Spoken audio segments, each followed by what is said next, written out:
ನಮಸ್ಕಾರ ಕದಂಬ ನ್ಯೂಸ್ಗೆ ಸ್ವಾಗತ. ನಾನು ಸೋನಿಕಾ ಸುದೇಶ್. ಮೊದಲಿಗೆ ಮುಖ್ಯಾಂಶಗಳು. ಕಾಂಗ್ರೆಸ್ ಹಿರಿಯ ಶಾಸಕ ಶಾಮನೂರು ಶಿವಶಂಕರಪ್ಪ ನಿಧನ. ಬೆಳಗಾವಿ ಅಧಿವೇಶನ, ಶಾಮನೂರು ಶಿವಶಂಕರಪ್ಪಗೆ ಸಂತಾಪ, ಉಭಯ ಸದನಗಳ ಕಲಾಪ ನಾಳೆಗೆ ಮುಂದೂಡಿಕೆ.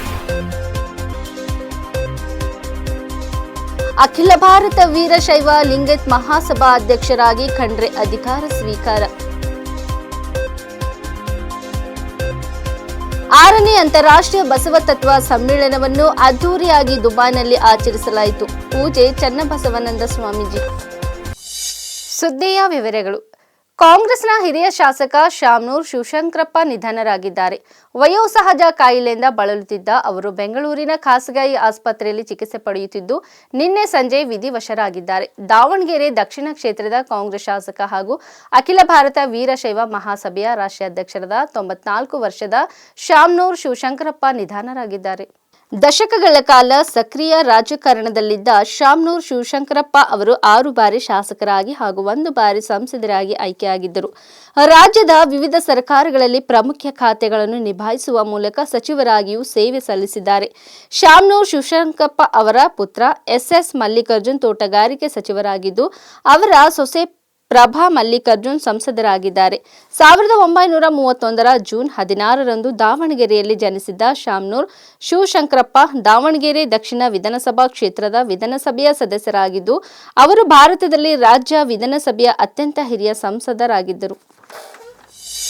ಭಾನುವಾರ ನಿಧನರಾದ ಹಿರಿಯ ಕಾಂಗ್ರೆಸ್ ಶಾಸಕ ಶಾಮನೂರು ಶಿವಶಂಕರಪ್ಪ ಅವರಿಗೆ ಸೋಮವಾರ ವಿಧಾನಸಭೆ ಮತ್ತು ವಿಧಾನ ಪರಿಷತ್ನಲ್ಲಿ ಸಂತಾಪ ಸೂಚಿಸಲಾಯಿತು. ಬೆಳಗಾವಿಯ ಸುವರ್ಣಸೌಧದಲ್ಲಿ ಚಳಿಗಾಲದ ಅಧಿವೇಶನ ನಡೆಯುತ್ತಿದ್ದು, ಇಂದು ವಿಧಾನಸಭೆ ಕಲಾಪ ಆರಂಭವಾಗುತ್ತಿದ್ದಂತೆ ಶಾಮನೂರು ಶಿವಶಂಕರಪ್ಪಗೆ ಅವರಿಗೆ ಸಂತಾಪ ಸೂಚಿಸಲಾಯಿತು. ಬಳಿಕ ಉಭಯ ಸದನಗಳ ಕಲಾಪವನ್ನು ಮಂಗಳವಾರಕ್ಕೆ ಮುಂದೂಡಲಾಯಿತು. ವಿಧಾನಸಭೆಯಲ್ಲಿ ಸಂತಾಪ ಸೂಚನೆ ನಿರ್ಣಯ ಮಂಡಿಸಿ ಮಾತನಾಡಿದ ಸ್ಪೀಕರ್ ಯುಟಿ ಖಾದರ್ ಅವರು, ಎಷ್ಟೇ ಜಟಿಲವಾದ ಸಮಸ್ಯೆಯನ್ನು ತಾಳ್ಮೆಯಿಂದ ನಿಭಾಯಿಸುವ ಗುಣ ಶಾಮನೂರು ಅವರಲ್ಲಿತ್ತು. ಅವರ ಜೀವನವೇ ಒಂದು ಸಂದೇಶ ಎಂದು ಬಣ್ಣಿಸಿದರು. ಬಳಿಕ ಸಂತಾಪ ಸೂಚಿಸಿ ಮಾತನಾಡಿದ ಸಿಎಂ ಸಿದ್ದರಾಮಯ್ಯ ಅವರು, ದಾವಣಗೆರೆ ಜಿಲ್ಲೆ ಸಾಮಾಜಿಕವಾಗಿ, ಆರ್ಥಿಕವಾಗಿ ಹಾಗೂ ಶೈಕ್ಷಣಿಕವಾಗಿ ಅಭಿವೃದ್ಧಿಯಾಗಿದ್ದಾರೆ. ಅದಕ್ಕೆ ಶಾಮನೂರು ಶಿವಶಂಕರಪ್ಪ ಅವರು ಕಾರಣ. ಶಾಮನೂರು ಶಿವಶಂಕರಪ್ಪ ಅವರು ತಮ್ಮ 63ನೇ ವಯಸ್ಸಿನಲ್ಲಿ ವಿಧಾನಸಭೆ ಪ್ರವೇಶಿಸಿ 6 ಬಾರಿ ಶಾಸಕರಾಗಿದ್ದವರು. ಒಮ್ಮೆ ಸಂಸತ್ ಸದಸ್ಯರಾಗಿದ್ದರು. ದೀರ್ಘಕಾಲದ ರಾಜಕೀಯದಲ್ಲಿದ್ದರು. ಅಖಿಲ ಭಾರತ ವೀರಶೈವ ಮಹಾಸಭಾ ಅಧ್ಯಕ್ಷರಾಗಿದ್ದರು. 1969ರಲ್ಲಿ ದಾವಣಗೆರೆ ಪುರಸಭೆ ಸದಸ್ಯರಾಗಿ ನಂತರ ನಗರಸಭೆ ಅಧ್ಯಕ್ಷರಾಗಿಯೂ ಸೇವೆ ಸಲ್ಲಿಸಿದರು ಎಂದರು. 15 ದಿನಗಳ ಹಿಂದೆ ಆಸ್ಪತ್ರೆಯಲ್ಲಿ ಅವರನ್ನು ಭೇಟಿ ಮಾಡಿದಾಗ ಮಾತನಾಡುವ ಸ್ಥಿತಿಯಲ್ಲಿ ಇರಲಿಲ್ಲ. ಅವರ ನಿಧನದಿಂದ ಜನಪರ ನಾಯಕನನ್ನು ಕಳೆದುಕೊಂಡಂತಾಗಿದೆ. ಅವರು ದೊಡ್ಡ ಕುಟುಂಬ ಹಾಗೂ ಲಕ್ಷಾಂತರ ಅಭಿಮಾನಿಗಳನ್ನು ಅಗಲಿದ್ದು, ಭಗವಂತ ಅವರೆಲ್ಲರಿಗೂ ದುಃಖ ಭರಿಸುವ ಶಕ್ತಿಯನ್ನು ನೀಡಲಿ ಹಾಗೂ ಮೃತರ ಆತ್ಮಕ್ಕೆ ಚಿರಶಾಂತಿ ನೀಡಲಿ ಎಂದು ಪ್ರಾರ್ಥಿಸುತ್ತೇನೆ. ನಮ್ಮ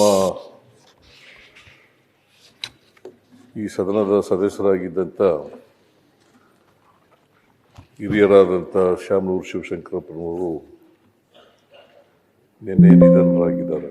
ಅವರ ಆತ್ಮಕ್ಕೆ ಶಾಂತಿ ದೊರಕಲಿ ಅಂತೇಳಿ ಒಂದು ಸಂತಾಪ ಸೂಚಕ ನಿರ್ಣಯವನ್ನು ತಂದಿದ್ದೀರಿ. ಆ ನಿರ್ಣಯಕ್ಕೆ ನನ್ನ ಬೆಂಬಲವನ್ನು ವ್ಯಕ್ತ ಮಾಡಿ ಶಾಮನೂರು ಶಿವಶಂಕರಪ್ಪನವ್ರ ಬಗ್ಗೆ ಕೆಲವು ಮಾತುಗಳನ್ನು ಆಡಲಿಕ್ಕೆ ಬಯಸ್ತೇನೆ. ಶಾಮನೂರು ಶಿವಶಂಕರಪ್ಪನವರು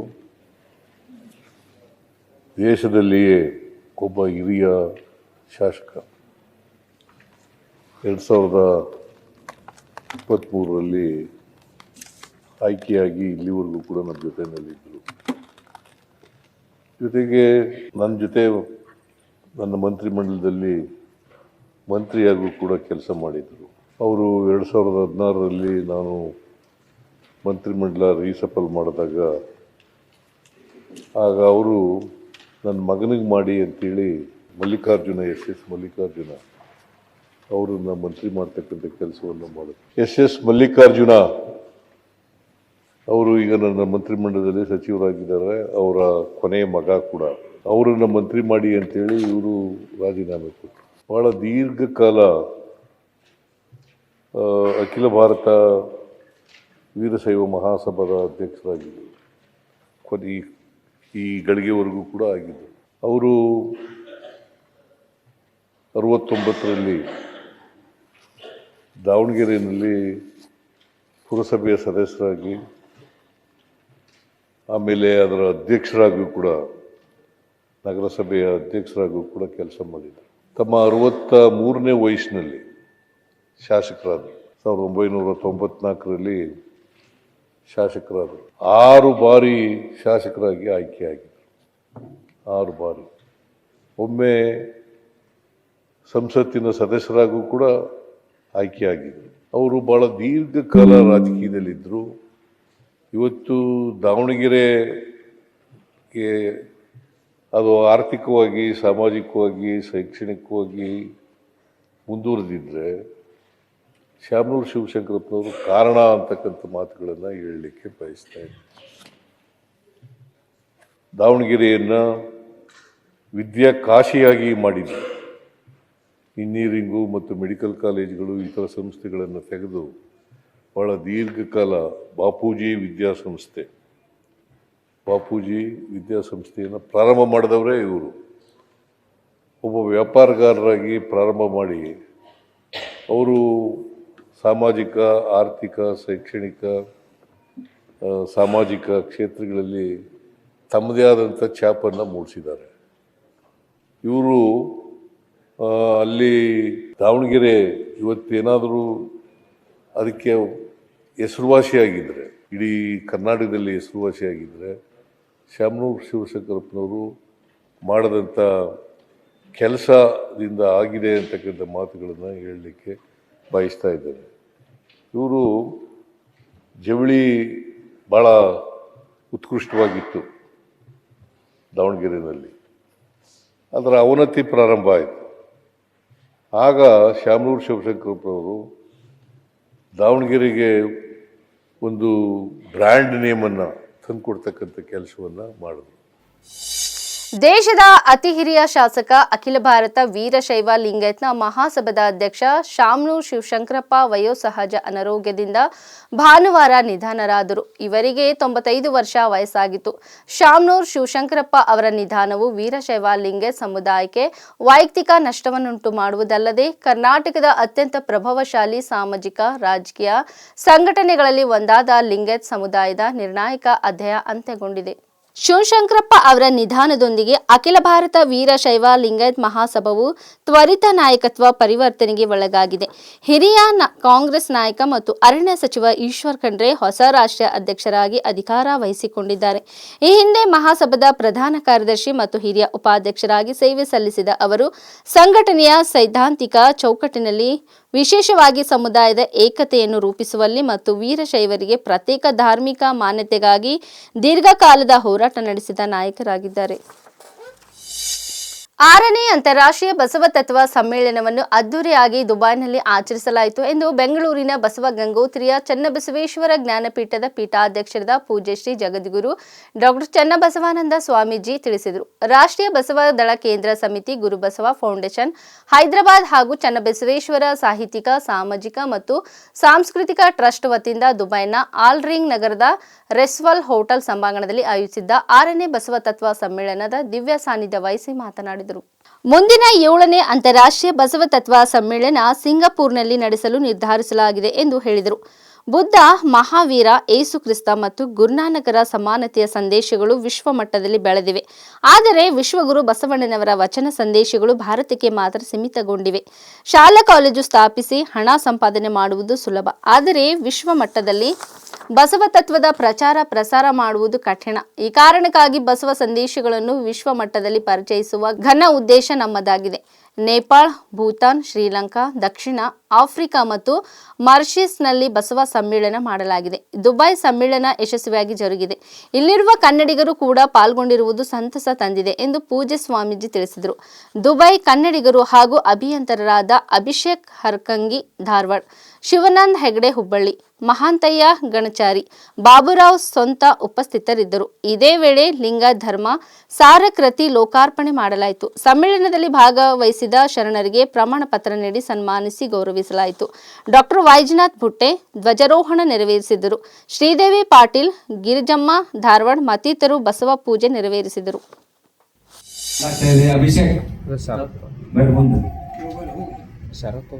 ದುಬೈ ಶರಣರು ಅವ್ರಿಗೆ ಬಸವ ಮಂಟಪ ಮಾಡಿ ಇಲ್ಲಿ ಬಸವ ಮಂಟಪ ಮಾಡ್ತಾರಂಬದ್ ನಮಗೊಂದು ಇದು ಇದೆ. ಸಂಪರ್ಕ ಇರೋಣ. ನಾವು ಸ್ವಾಮೀಜಿಯವರು ಎಲ್ಲ ನಮ್ಮ ಶರಣರು ಆದಷ್ಟು ನಾವು ಪ್ರಯತ್ನ ಮಾಡಿ ನಿಮ್ಗೆ ದೇಣಿಗೆ ಕೊಡ್ಸಕ್ಕಂತ ಕೆಲಸ ಮಾಡ್ತೀವಿ. ಯಾಕಂದ್ರೆ ನಾವು ಖಾಲಿ ಬೆಳಗಲಿ ವಿಶ್ವ ಬೆಳಗಲಿ ಅಂದ್ರೆ ವಿಶ್ವಕ್ಕೆ ಹೋದರೆ ನಮ್ಮ ಧರ್ಮ ಪ್ರಚಾರ ಆಗಕ್ಕೆ ಸಾಧ್ಯ ಇಲ್ಲ.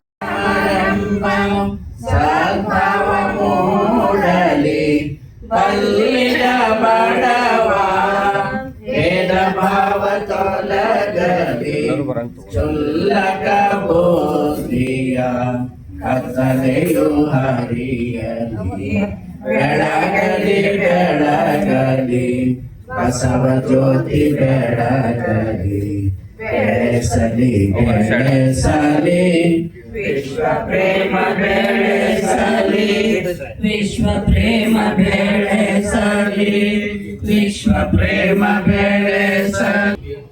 ಇನ್ನ ಎಲ್ಲ ಸೆಂಚುರಿ ಹೊಡಿತಾರೆ ಗ್ಯಾರಂಟಿ ಇದೆ. 82 ಸೈಡ್ उसको श्रीनाथ साइड साइड ಸೆಂಚುರಿನ 20 ಸಲ ನಾವು ಹೋಗ್ತೇವೆ. ಜೈ ಗುರು ಬಸವೇಶ್ವರ ಮಹಾದೇವ್, ವಿಶ್ವಗುರು ಬಸವೇಶ್ವರ ಮಹಾತ್ಮ ಕಿ ಜೈ, ಸಕಲ ಶರಣ ಸಂತೋಂ ಕಿ ಜೈ. ಶರಣ ಇವತ್ತು ಅಂತಾರಾಷ್ಟ್ರೀಯ ಮಟ್ಟದಲ್ಲಿ ನಾವು ಮಾಡ್ತಕ್ಕಂಥ ಸಂಕಲ್ಪ ಮಾಡಿದೀವಿ ಅಂದ್ರೆ ಇವತ್ತು ಬೀಜ ಬಿತ್ತದ ಇದ್ದೀವಿ.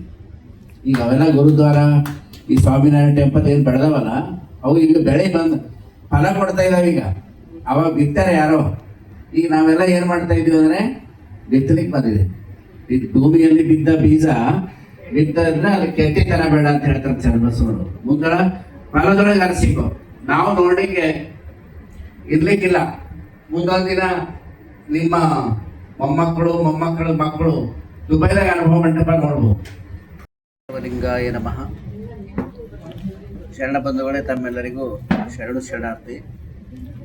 ಇಂದು ನಾವು UAE ಯುನೈಟೆಡ್ ಅರಬ್ ಎಮಿರೇಟ್ಸ್ ಅನ್ನಲ್ಲಿ ಅಂದರೆ ದುಬೈನಲ್ಲಿ 6ನೆಯ ಅಂತಾರಾಷ್ಟ್ರೀಯ ಬಸವ ತತ್ವ ಸಮ್ಮೇಳನವನ್ನು ಮಾಡಿದ್ದೇವೆ. ಈ ಒಂದು ದುಬೈ ಸಮ್ಮೇಳನಕ್ಕೆ ಭಾರತದಿಂದ, ಕರ್ನಾಟಕದ ವಿವಿಧ ಭಾಗಗಳಿಂದ ಸುಮಾರು 40 ಜನ ಭಾಗವಹಿಸಿದ್ದಾರೆ ನಮ್ಮ ಜೊತೆಯಲ್ಲಿ. ಮಹಾರಾಷ್ಟ್ರದಿಂದ, ಕರ್ನಾಟಕದ ಬೇರೆ ಬೇರೆ ಜಿಲ್ಲೆಗಳಿಂದ, ಬೀದರ್ನಿಂದ, ಹೀಗೆ 40 ಜನ ನಾವು ಭಾಗವಹಿಸಿದ್ದೀವಿ. ಕೆಲವರೆಲ್ಲ ಹೊರಗಡೆ ಈಗ ದುಬೈ ನೋಡಕ್ಕೆ ಹೋಗಿದ್ದಾರೆ.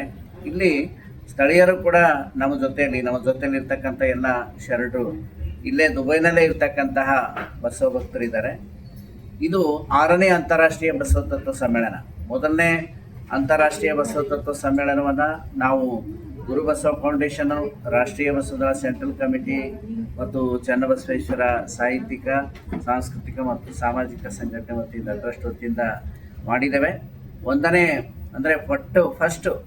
ಒಂದು ಅಂತಾರಾಷ್ಟ್ರೀಯ ಬಸವ ತತ್ವ ಸಮ್ಮೇಳನದಲ್ಲಿ ನೇಪಾಳದಲ್ಲಿ, 2ನೇದು ಭೂತಾನ, 3ನೇದು ಶ್ರೀಲಂಕಾ, 4ನೇದು ಸೌತ್ ಆಫ್ರಿಕಾ ಮತ್ತು 5ನೇದು ಮಾರಿಷಸ್. ಹೀಗೆ 5 ಅಂತಾರಾಷ್ಟ್ರೀಯ ಬಸವ ತತ್ವ ಸಮ್ಮೇಳನಗಳನ್ನು ಮಾಡಿದ್ದೀವಿ. ಇದು ಅಂತಾರಾಷ್ಟ್ರೀಯ ಇಂಟರ್ನ್ಯಾಷನಲ್ ಬಸವ ಕಾನ್ಫರೆನ್ಸ್. ಇದು 6ನೇ ಒಂದು 6th ಬಸವ ಇಂಟರ್ನ್ಯಾಷನಲ್ ಕಾನ್ಫರೆನ್ಸ್ ದುಬೈದೊಳಗೆ ನಾವು ಮಾಡಿದ್ದೀವಿ. ಇವತ್ತು ಅತ್ಯಂತ ಯಶಸ್ವಿಯಾಗಿ ನಡೆದಿದೆ. ಒಂದು ಜಾಗತಿಕ ಮಟ್ಟದಲ್ಲಿ ವೇದಿಕೆ ನಿರ್ಮಾಣ ಆಗಿದೆ. ಈಗ ನಾವು 6 ದೇಶಗಳಲ್ಲಿ ಪ್ರಚಾರ ಮಾಡಿದ್ದೀವಿ.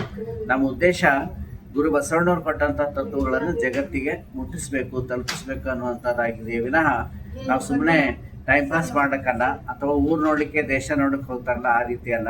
ಲಕ್ಷಾಂತರ ರೂಪಾಯಿ ಖರ್ಚು ಮಾಡಿ ನಮ್ಮ ಜೊತೆಗೆ ಇವತ್ತು 35-40 ಜನ 1 ಲಕ್ಷ ರೂಪಾಯಿ ಖರ್ಚು ಮಾಡ್ಕೊಂಡು ಬರ್ತಾರಂದರೆ ಹುಡುಗಾಟ ಅಲ್ಲ. ನಮ್ಮ ಮೇಲೆ ನಂಬಿಕೆ ಇದೆ.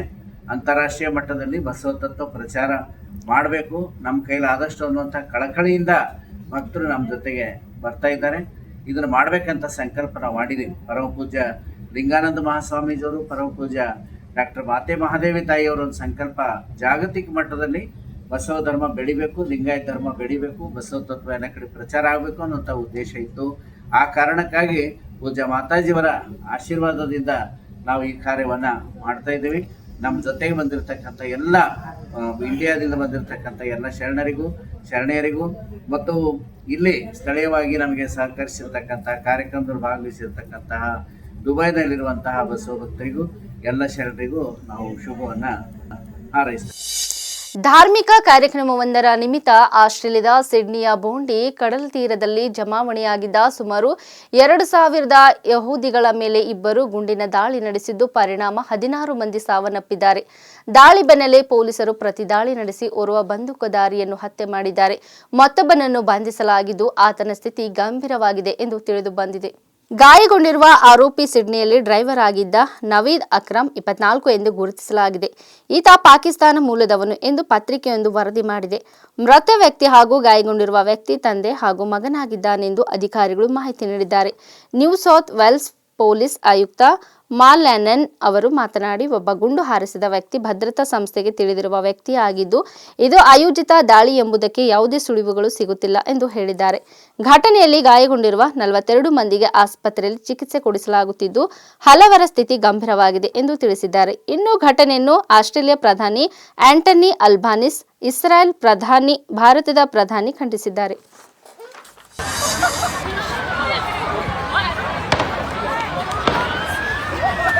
¿Qué está pasando? ¿Dónde? Alicia, escucha, Alicia, porque está pasando algo. Algo está pasando, pero no sé qué. Pero ¿a dónde va la duro?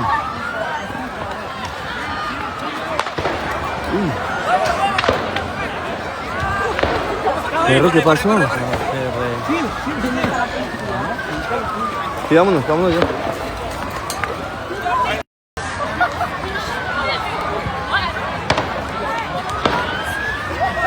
¿Qué está pasando? ¿Dónde? Alicia, escucha, Alicia, porque está pasando algo. Algo está pasando, pero no sé qué. Pero ¿a dónde va la duro?